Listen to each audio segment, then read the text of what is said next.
안녕하세요. 10미니 시리즈 처음 배우는 점프의 36번째 동영상입니다. 지난 영상에 이어 프로파일러 중에서 가장 사용 빈도가 높은 프리딕션 프로파일러의 기능에 대해서 알아보도록 하겠습니다. 일반적으로 실험 기법 같은 분석을 통해서 얻는 모델링의 결과물에는 항상 이 프리딕션 프로파일러가 기본적으로 출력이 됩니다. 이 프리딕션 프로파일러는 이름처럼 주어진 예측 변수의 입력값에 따른 반응 변수의 예측값을 구하는 데 사용하는 도구입니다. 프리딕션 프로파일러는 이런 기본적인 기능 외에 다양한 기능이 존재하는데요. 어떤 기능이 있는지 이번 영상을 통해 확인해 보도록 하겠습니다. 자, 일단 먼저 사용할 데이터를 말씀드려야 될 텐데요. 사용할 데이터는 점프에서 기본적으로 제공되는 샘플 데이터 폴더 내에 있는 DOE example 1이라고 하는 데이터가 되겠습니다. 자, 그래서 그 데이터를 열게 되면 지금 여러분들 화면에 보시는 것 같은 형태의 데이터가 들어있는데요. 자, 이 데이터를 보시면 두 번째 열에 오퍼레이터가 있고 세 번째 열에는 스피드, 그리고 네 번째 열에는 커런트가 있습니다. 그리고 맨 마지막 열에는 뎁스가 있는데요. 이거는 세 개의 실험 인자를 가지고 실험한 2의 3승 완전 요인 배치법 실험 데이터가 되겠습니다. 자, 그럼 이런 실험 데이터를 분석했을 때 나타나는 이제 프리딕션 프로파일러라고 하는 것이 어떤 것인지를 우리가 알아보기 위해서 먼저 분석을 수행해야 되는데요. 지금 같은 경우에는 좌측에 보면 테이블 패널에 스크리닝이라고 하는 스크립트 버튼이 있습니다. 그래서 이 연두색 스크립트 버튼을 여러분들이 클릭을 하게 되면 다음 같은 결과물이 나타납니다. 자, 지금 보시면 이렇게 파란색으로 색이 반전이 된 것이 바로 반응 인자에 영향을 주는 유의한 인자라고 볼 수 있는데요. 여기 있는 이 인자를 가지고 우리가 모델을 만들어 보도록 하겠습니다. 자, 모델을 만들기 위해서는 이 아래쪽에 보시면 Make 모델이라는 버튼이 하나 있고, 그리고 그 옆에는 Run 모델이라는 버튼도 있습니다. 자, 먼저 이 Make 모델이라는 버튼을 누르게 되면 지금 여러분들 화면에 보시는 것처럼 이렇게 fit 모델을 선택했을 때 나오는 대화 상자가 나타나고, 그 대화 상자 내에 반응 인자하고 우리가 선별한 두 개의 주인자하고 그리고 두 개의 주인자가 결합된 한 개의 교인자가 들어있습니다. 자, 그런데 만약에 여기 있는 메이크 모델을 누르지 않고 런 모델이라는 버튼을 누르게 되면 지금 여러분들 화면에 보시는 것처럼 이렇게 분석된 결과가 바로 나타나게 됩니다. 그래서 여러분들 취향에 맞춰서 메이크 모델을 이용할 수도 있겠고 아니면 런 모델을 이용해서 분석할 수도 있겠습니다. 자, 그런데 이 런 모델을 이용해서 분석을 한다는 것은 아까 우리가 봤던 핏 모델 대화 상자 내에 옵션 중에 하나가 뭐냐면 결과물을 갖다가 우리가 분석할 때 미니멀 레포트라고 하는 것이 있습니다. 즉 최소한의 결과만 출력하도록 하는 것이 바로 미니멀 레포트가 되는데요.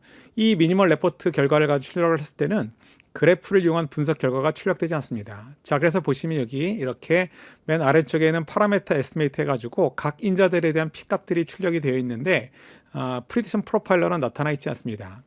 지금 여러분들이 보시는 이 결과물에서 프리딕션 프로파일러를 나타내도록 하기 위해서는 좌측 상단에 있는 리스판스 뎁스 쪽에 빨간 삼각형을 누르게 되면 나타나는 메뉴 중에서 팩터 프로파일링이라고 하는 것이 있습니다. 자, 이 팩터 프로파일링에 보시면 여러 가지의 프로파일러 리스트들이 쭉 나오는데요. 자, 그 중에서 우리가 여기 있는 프로파일러를 택합니다.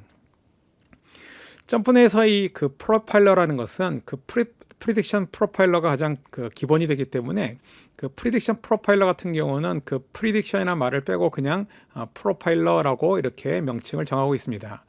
자, 그래서 여러분들이 여기 있는 이 프로파일러 선택을 하게 되면 다음 같은 프리딕션 프로파일러가 화면 아래쪽에 있는 것처럼 나타나게 됩니다. 자, 그럼 지금 여러분들이 보시는 이 프리딕션 프로파일러의 먼저 외관부터 좀 설명을 드리려고 하는데, 지금 보시면 좌측에는 뎁스라고 하는 반응 인자가 있고 X축에는 커런트 그리고 스피드라고 하는 우리가 선별한 두 개의 실험 인자가 포함되어 있습니다. 자, 좌측에는 이 뎁스라고 하는 반응 인자 외에도 이 디자이빌리티라고 하는 것이 있는데요. 이 디자이빌리티라는 것은 이제 실험 데이터를 가지고 우리가 최적 조건이라고 하는 걸 도출할 때 만족도 함수라고 하는 것을 이용해서 분석을 하게 됩니다.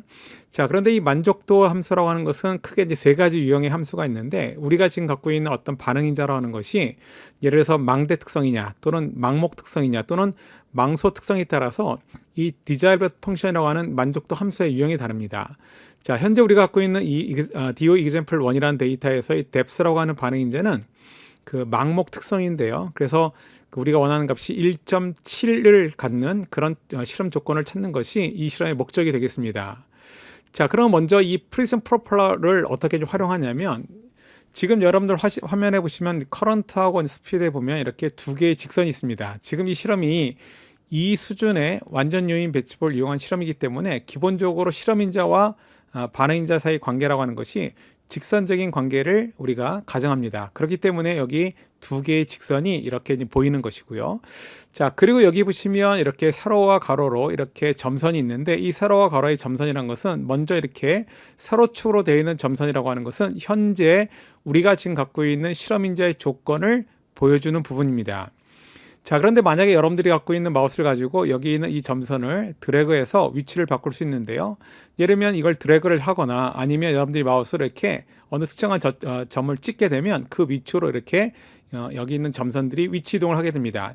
자, 그 얘기는 결국 뭐냐면 여러분들이 지금 갖고 있는 이 두 개의 실험인자의 조건을 바꾼다라는 얘기가 되겠고, 그 실험인자의 조건이 바뀌게 되면 이 좌측에 나와 있는 이 뎁스의 반응인자 값도 따라서 바뀌게 됩니다. 자, 그래서 여기 있는 이 그 점선을 통해서 우리가 그 실험인자의 조건과 그리고 반응인자의 값의 변화를 우리가 유추할 수 있게 되는데요. 자, 이렇게 여기 있는 이 마우스를 가지고 그 조건을 선택하는 것 외에도 이 아래쪽에 보시면 커런트와 스피드 위쪽에 이렇게 빨간색으로 되어 있는 부분이 있습니다. 이 빨간색으로 되어 있는 부분을 마우스로 클릭을 하면 직접 여러분들이 이 실험인자의 조건을 변경할 수 있는데요. 만약에 여러분들이 실험인자 조건을 이렇게 키보드를 이용해서 입력을 하게 되면 그 입력된 값에 따라서 이제 반응인자 값이 달라지게 됩니다. 자, 그러면 지금 보신 것처럼 이렇게 프리딕션 프로파일러라는 것은 이제 기본적인 그 기능이라는 것은 말 그대로 프리딕션을 하는 겁니다. 우리가 갖고 있는 이 X축에 있는 입력인자, 즉 여기서는 실험인자가 되는데요. 실험인자의 조건에 따라서 반응인자의 값이 얼마가 될 것인지를 예측을 하는 것인데, 이 좌측에 있는 뎁스에 보시면 빨간색으로 표시된 것이 우리가 만든 회기 모형에 의해서 예측된 값이 되겠고, 이 파란색 대괄호 안에 들어있는 값은 바로 뭐냐면 그 반응인자의 값에 대한 신뢰 구간이 되겠습니다. 자, 그래서 이처럼 첫 번째 그 프리디션 프로파일러는 예측을 하는 용도로 이제 사용할 수 있게 되는데요. 자, 다른 두 번째 용도를 보도록 하겠습니다. 자, 이게 이제 실험한 데이터이기 때문에 그 실험 데이터의 목적이라고 하는 것은 바로 이제 최적 조건을 도출하는 것이 되겠죠. 앞서서 말씀드렸지만 여기 있는 이 실험 데이터는 뎁스라고 하는 반응인자를 갖다가 1.7이 되도록 하는 것이 실험의 목적이 됩니다. 자, 그래서 여러분들이 갖고 있는 데이터 테이블을 보시면 이 데이터 테이블에 이 뎁스라는 열을 마우스로 더블 클릭을 하게 되면 좌측에 보시는 이 current property에 response limit이라고 되어 있는 부분을 클릭을 해보면 오른쪽에 이렇게 goal이라고 하는 부분에 match target이라고 하는 것이 있습니다. 자, 이 match target이라고 하는 것은 우리가 아까 반응인자라는 것은 망대, 그리고 망목, 그리고 망소 특성이 있다고 했는데, 이 match target이라는 것은 망목 특성에 해당이 됩니다.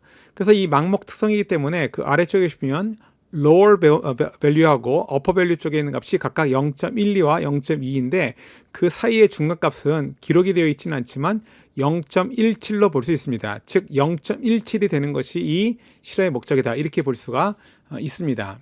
자, 그러면 우리가 이 반응인자 y가 0.17이 되는 그런 우리가 실험 조건을 찾아야 되는데, 그걸 찾기 위해서 어떻게 하냐면 지금 여러분들이 보시는 이 프리디션 프로파일러의 빨간 사각형을 누르게 되면 보시는 여러 가지 형태의 메뉴들이 있습니다. 그 여러 가지 형태의 메뉴 중에서 첫 번째 보시는 Optimization and Desirability라고 하는 것이 있는데요. 우리말로 번역을 하면 최적화 그리고 만족도, 이런 뜻이 되겠습니다. 자, 그래서 여기 있는 최적화 만족도 쪽에 보시면 여러 가지 하위 메뉴들이 있는데, 그 중에서 보시면 여기 Maximize Desirability라고 하는 것이 있습니다. 그래서 이 Maximize Desirability라는 것은 앞서서 말씀드린 것처럼 만족도 함수를 이용한다 했는데, 이 만족도를 가장 최대화하는 겁니다. 그래서 여기 있는 Maximize Desirability를 누르게 되면 우리가 앞서서 말씀드린 것처럼 이 실험의 목적이라는 것이 뎁스라고 하는 반응인자를 0.17로 하는 것이다 라고 했는데, 보시면 좌측에 있는 뎁스의 값이 0.17이 되어 있고, 그때 커런트의 값은 160.36, 그리고 스피드의 값은 4.20이 되는 것을 알 수 있습니다. 자, 이처럼 이 프리딕션 프로파일러의 그 목적이라는 것은 크게 보면 두 가지 목적이 있는데, 한 가지는 예측, 또 다른 목적 하나는 이렇게 최적 조건을 도출하는 데 있습니다. 자, 이렇게 해서 우리가 그 프리딕션 프로파일러의 그 첫 번째 시간에서는 그 프리딕션 프로파일러의 가장 기본적인 두 가지 기능, 예측과 그 최적화 방법에 대한 것을 한번 학습을 했습니다. 감사합니다.